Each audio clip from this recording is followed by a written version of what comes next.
Okay, welcome everyone to Business Talk, a podcast presented by Business West and sponsored by Greenfield Cooperative Bank.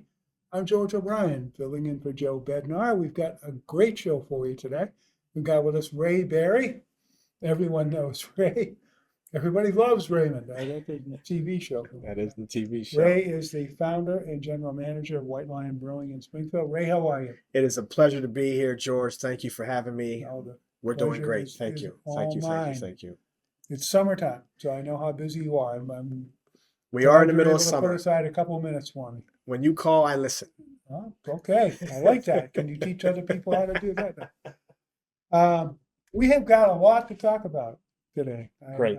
We really do. We better get going here. But we want to talk about all you've got going in the park this summer. We want to talk about your new beer. We want to talk about everything going on in Sure. Springfield. But let's start by talking about the craft beer business. Now, you and I had talked not quite a year ago about Right. a kind of slowing in this business. I think I had a little fun with the headlines. The craft brew business is flat, and I think the subheadline was tapped out. Tapped out. And there's definitely been a slowing within this industry Sure. over the last couple of years, and I think that you at that time had talked about the millennials and how they kind of kickstarted this whole thing, and the millennials are getting a little bit older now, and their priorities have changed. It's created some challenges for some breweries, and we see some closures. We just saw another one here in this region, 2 weeks notice brewing in West Springfield. Talk about the business and what you're seeing.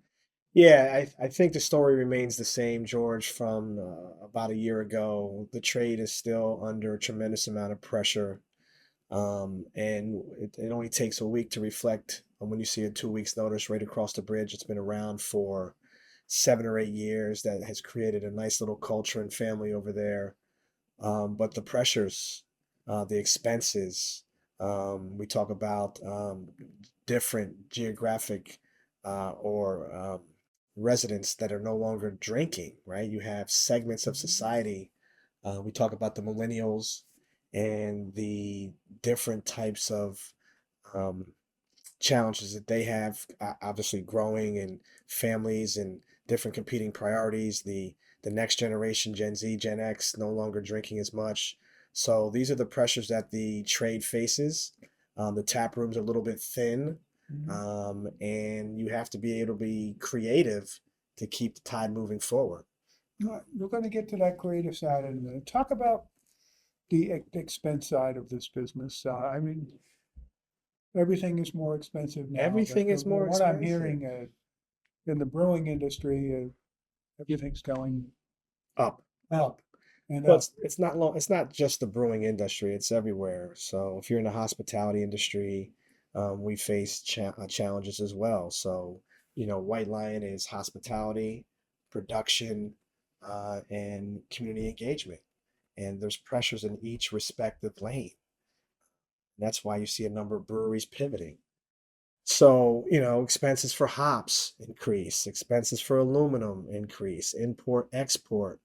Um, So, labor remains a steady piece Mhm. of any operational budget. So, you expect good talent, you have to pay for good talent, and the talent expects to be rewarded as such. So, to keep the doors open, you have to have great team members, and you don't want to really extend too much of that additional expense to the consumer. The consumer in itself has expectations around what Mhm. they feel comfortable with regarding a craft beer price or the price of a meal, etc. So, sometimes the margins get tighter, and as time goes on, you have to make some changes, and that's just the nature of a small business. We've been very fortunate enough to ride some of those waves, and that's because of some of the different lanes that we operate in. So if we're seeing a deficit or flat line in the brewing production side, it may be supported by the kitchen. It may be supported by our special program. So, it's a give and take along the way for small businesses such as White Lion and other breweries. Mhm. I remember talking to another brewer when I did that piece last year, and then she said it's simply just fewer butts in seats, meaning the seats in the tap room, and the seats in the restaurant. Talk about who's sitting in those seats or who's not sitting in those seats, as the case may be. I don't Well, for White Lion, we're in a gateway city, so we always have a revolving door. There's people in and out of the city. We're very fortunate enough to be in the downtown ecosystem. So we can get someone that's off of a plane just coming through, sitting at a hotel at the Sheraton or the Marriott, You see them there every day. right? But downtown is a little bit different than it was pre-COVID. That's no secret. I remember my days at the United Way Mhm. where you walk the street and you would see 8,000 people in the Mhm. various towers. Downtown at lunchtime, there'd be plenty of foot traffic and footfall. Now That's you're right in Tower Square. and it's a little bit thinner now. It's It's a little bit pretty thinner. quiet in It's that a little bit Tower thinner. Square. Tower Square is quiet. Yeah. So we do what we can to bring awareness to. There's still a lot of competing priorities downtown. There's still the restaurant rows of the world. Some of them do well at lunch, Mhm. and some of them are thin at lunch. Some of them do well in the evening, and some of them are thin in the evening. There's a lot of promise around some of the newer restaurants opening up on Worthington Street. We hope that Mhm. that would bring some people downtown. There's the conversation with the courthouse. Hopefully, that would bring some people around the way. So there's still a lot of moving parts, but these are the challenges that small businesses face, and I can't harp enough on for a small business, especially a brewery, to survive in today's 2026, 2027. You have to be able to pivot and address accordingly. If not, you get stuck in a lane Mhm. and you may be the recipient of Mhm. a shutter. Well, there's just so many options these days. I mean, it's craft beers. There's so many of them, but there's also the alternatives. There's seltzers and there's hard cider and there's cannabis and there's Yes, just yes, yes, yes. When we talked, there's vodkas, there's this and that, and it's the whole market has let's exploded. look at it this way. 10, 15 years ago, there was domestic beer, craft beer, wine, for the most part. That was the plate. Now you have all three of them. Um, Obviously, you have the spirit component, but you have ready to drink cocktails. You have hard seltzers. You have hard cider. And you have the cannabis element, right? So you have the pie is much bigger. Mhm. The selection piece is much larger. And for many of us, the amount of disposable income has been flat. So if you want to go out and entertain yourself, you have a bigger pie to choose from, and someone's going to be on the other side of that option. And sometimes that happens to be craft breweries. Now you attend a lot of all them industry meetings, gatherings of people within the industry, meeting of the minds, if you will. What is the consensus? What are people saying about what we're going to see in the next few years, maybe even the next few months? Well, there's over 9,000 craft breweries in the United States. That has grown 3 or 4,000 over the last 5, 6, 7 years. So to your point earlier, there's craft breweries in every town. Some towns and cities have multiples. It's my understanding in the Commonwealth of Massachusetts, there's been more closures than openings. And I believe the more recent statistic from the National Brewers Association is exactly the same, more closures nationally than openings. So it's like the shaking of the trees. The leaves got to fall, Mhm. and they fall where they may. There may be some mergers along the way. Um, some breweries may just become brands, which means they don't have any more. They don't have the brick and mortar. They don't have the tap room, but the brand is strong enough to survive, and someone else may brew their beer, and their beer can be found on the shelves. But the tap room exposure is no longer there. Mhm. I never forget when Jim Cook came to Springfield. This is probably about a decade ago at Mhm. Springfield I Technical remember. Community College, and sat in one of his sessions, and he had shared that the tap room is so important. The tap room creates the experience for breweries. And at that time, we were just a brand, and we couldn't wait to have the brick and mortar tap room exposure.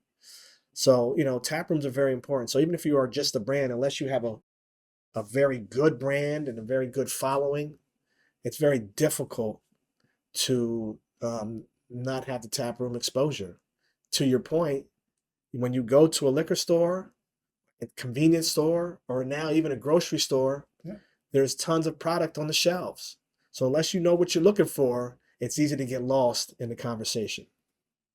So considering all that we just said, everything from the aging of the millennials to the increased competition to fewer people working in the downtown. A ve- This is where I guess you have to get creative. Talk about the ways that breweries and specifically yours are getting creative.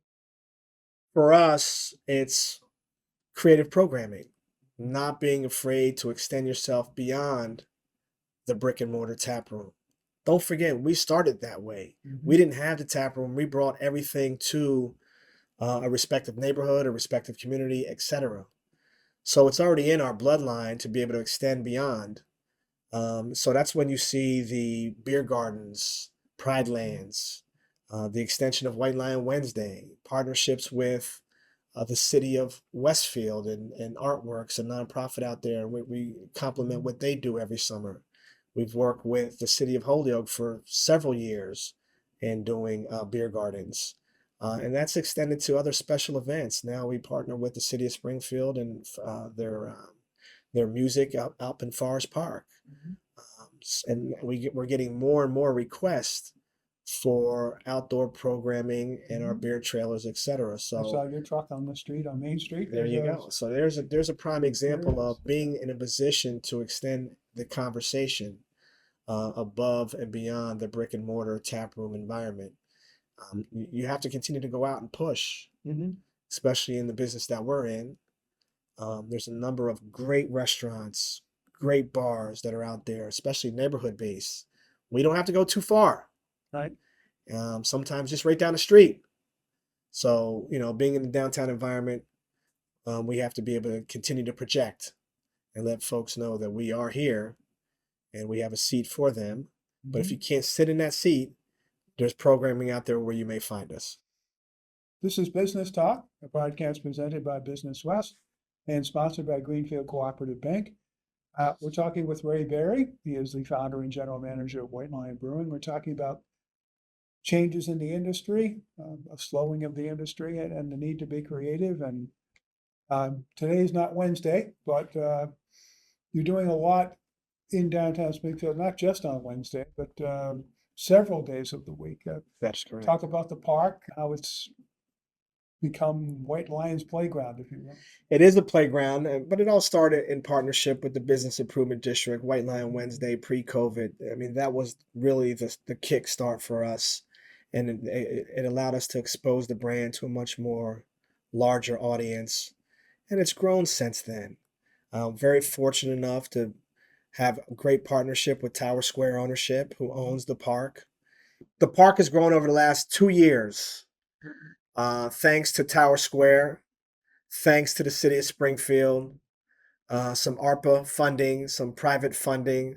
It's evolved into a destination in a way for people downtown. And we activate the park. We have a number of great sponsors, a lot of them in the downtown ecosystem that believe in creating activity. And, we have music, paint parties, social gatherings, bike nights. Um, we offer White Lion Wednesday daytime in partnership with the Business Mhm. Improvement District, Talk a about fresh the lobster menu. I was just gonna, we'll get Yeah, to the yeah, lobster yeah. in a minute, but talk about the expansion of, now you're going back to the luncheon gatherings, the midday gatherings. You were doing things at night, now you're Yeah. doing, or after work, let's go. Now you're doing things all day long. So that's the brainchild of the Business Improvement District and the general manager of Tower Square. Um, the general manager of Tower Square used to be the general manager of the building across the street, the former federal building, now the new Mhm. school department. And they used to do a lunchtime live music. A lot of that was pre-COVID, a little bit after COVID. But we felt, all of us collectively felt, that it was important to try to get people out of the towers. If you were downtown just moving around, have a space, you don't necessarily have to have food from White Lion, but bring a bag lunch if you want. But be outdoors and experience everything that's going on downtown. And We've been very fortunate enough to have that, and live music every Wednesday, 11:30 to 1:30. Music is sponsored by the Business Improvement District, and White Mhm. Lion chefs up a new lobster menu. People do come out, We and started in June. it started in June and will go all the way through to September. Wow. So it's just another piece Mhm. of that puzzle downtown. So it's another option. Mhm. I look at it as a true option. You may not want to go to the restaurant or the deli that you're accustomed to going, and then you may want to pivot and move over and have a nice little lobster roll on a Wednesday. So we're here for everyone. And you got programming on different days of the week, other than So after work, we do Wednesdays, after Mhm. work session, getting back to the original White Lion Wednesday concept. Thursday, we rotate local DJs. So we do a DJ night. And Friday, we occasionally do an event, again, in partnership with the bidder, or maybe a private event. We've had some private events with like entities like Six Bricks and others. Um, Institutions of higher learning like UMass and Western New England University, conversations with other institutions as well. So people do take advantage of it. Mhm. Again, it's a different experience. It's not your run of the mill, let's go to a conference room and have an event. We're outside, we're part of the outdoor environment, fresh air, beautiful sunshine, beautiful weather. And it's the only private park in the middle of downtown Springfield. Mhm. When you pick the right day of the week on the Wednesdays. Right. Remote work, people take Mondays off, they take Fridays to work at home, but almost everybody's in the office on Wednesday, so We'll that's take good. it. Yeah, they have an option. We're off to a good start this summer. This summer's been great. Really, obviously, a lot of it's predicated on Mother Nature, but we've had a tremendous response. Again, there's a lot of expenses that go into operating the beer garden. Mhm. But if it were not for the sponsors that have stepped forward, and there's a number of them, it'd be a tough call to juggle that ball. But they allow us and afford us an opportunity to serve the people, and I think the people appreciate that. So talk about the beer for a minute. You've got a good solid lineup, and you just added another one, a tribute to your former career, I guess. It is my former career, the nonprofit quasi-public space. When the new president, Megan Moynihan, came to White Lion to express interest in doing a private label beer that showcased their mission, This is and the United Way of Pioneer Valley Pioneer Valley. showcased their mission and afforded them an opportunity to possibly get into or bring awareness from other segments of the community. And I thought it was a great idea. Her and her team came up with the label and the name of the brew, United Brew, which spoke volumes, has a nice little mission statement on them and a nice little QR code allows the consumer to click bait and see what's going on, maybe a little video. So I just think nonprofits, for profits have the opportunity to collaborate. The days of operating in silos are behind us. I think collaboration is key.